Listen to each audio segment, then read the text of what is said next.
اعوذ باللہ من الشیطان الرجیم بسم اللہ الرحمن الرحیم۔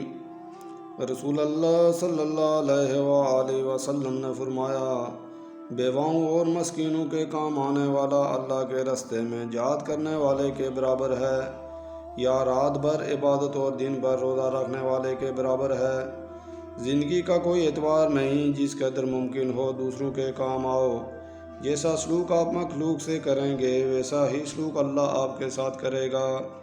آخرت میں نیکیوں کے مطابق مرتبے ملتے ہیں، اس لیے نیکی کرو۔ جو شخص کوشش اور عمل میں کوتاہی کرتا ہے، پیچھے رہنا اس کا مقدر بن جاتا ہے۔ مصیبت میں حوصلہ نہیں ہارو، ہمت سے اس کا مقابلہ کرو۔ ہمت طاقت سے زیادہ کام کرتی ہے۔ انسان وہ ہے جس کی ذات سے دوسروں کو فائدہ پہنچے، ورنہ پتھر ہے۔ نصیحت اگرچہ ناخوشگوار ہوتی ہے لیکن اس کا انجام خوشگوار ہوتا ہے۔